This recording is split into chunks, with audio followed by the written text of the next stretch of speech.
زکوٰۃ کے مسائل کے حوالے سے عرض کرتا چلوں، جیسا کہ احباب کو معلوم ہے کہ اکثر ماہ رمضان المبارک کے اندر ہی زکوٰۃ احباب جو ہے وہ ادا کرتے ہیں، تو زکوٰۃ جو ہے وہ ہم نے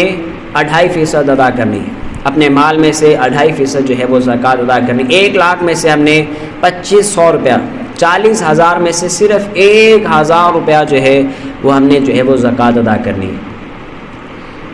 اور اس یہ زکوٰۃ جو ہے یہ آپ کے مال کی آپ کی زکوٰۃ ہے، اور یہ زکوٰۃ آپ نے جو ادا کرنی ہے، پچھلی امتوں پر جو ہے ہمیں صرف 2.5% زکوٰۃ ادا کرنے کا حکم دیا گیا۔ آپ پچھلی امتوں کا مطالعہ کر کے دیکھیں کہ ان کو 40% ان کو جو ہے وہ زکوٰۃ ادا کرنے کا حکم تھا، 40% ان کو زکوٰۃ ادا کرنے کا حکم، صرف 60% اپنے پاس رکھنا ہے اور 40% جو ہے وہ رب کی راہ کے اندر خرچ کرنا ہے، زکوٰۃ ادا کرنے کا۔ لیکن صرف اور صرف ہمارے پاس صرف 2.5% ہم نے جو ہے وہ زکوٰۃ ادا کرنے کا حکم ہے۔ اور آقا علیہ الصلوۃ والسلام کی حدیث مبارکہ ہے، امام ترمذی نے اس حدیث پاک کو نقل کیا، فرمایا کہ جو شخص اپنے مال کی زکوٰۃ ادا کرتا ہے، حضور سے سوال کیا گیا اللہ کے پیارے حبیب صلی اللہ علیہ وسلم جنت کے کتنے دروازے ہیں؟ 8 دروازے ہیں،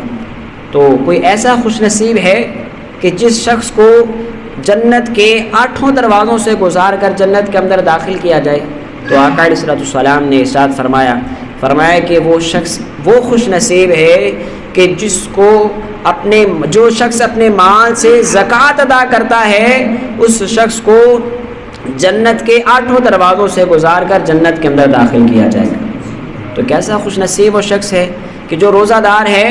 وہ روزہ دار دروازے سے جو ہے وہ گزر کر جنت کے اندر داخل ہوگا، جو نمازی ہے وہ نمازیوں والے دروازے سے گزر کر داخل ہوگا۔ لیکن وہ کیسا خوش نصیب شخص ہے کہ جو اپنے مال سے زکوٰۃ ادا کرتا ہے تو جنت کے سارے دروازوں سے ہو کر وہ جنت کے اندر داخل ہوگا۔ اللہ اکبر۔ تو یہ مال سے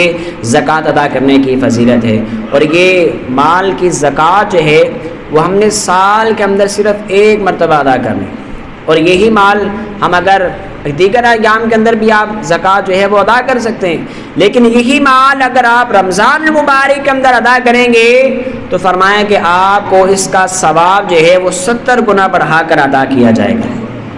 اس وجہ سے جو ہے وہ رمضان المبارک کے اندر لوگ احباب جو ہے وہ اپنی زکوٰۃ مال سے جو ہے وہ زکوٰۃ ادا کرتے ہیں۔ تو اللہ ہم سب کو عمل کی توفیق عطا فرمائے۔ جو آج ہم نے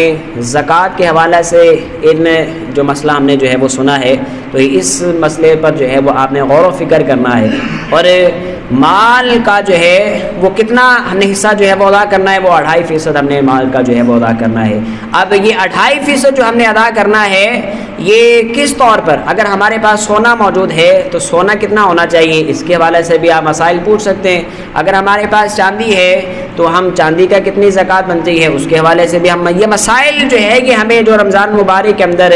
زکوٰۃ کے حوالے سے جو ہمیں درپیش آنے والے ہیں یہ ہم نے اب پوچھنے ہیں۔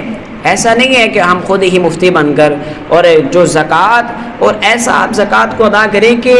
ذرا جو ہے وہ زکوٰۃ ہم سے بڑھ کر ایسا نہ ہو کہ ہماری زکوٰۃ جو ہے وہ 1 لاکھ روپیہ بنتی ہے تو ہم 50,000 دے کر جو ہے وہ جان چھڑائیں۔ نہیں، ایسا ہرگز نہیں ہے۔ ہم زیادہ سے زیادہ جو ہے وہ مال کو خرچ کریں، زیادہ سے زیادہ اپنے مال کو خرچ کریں، اپنے رب کے ساتھ تجارت آپ کریں۔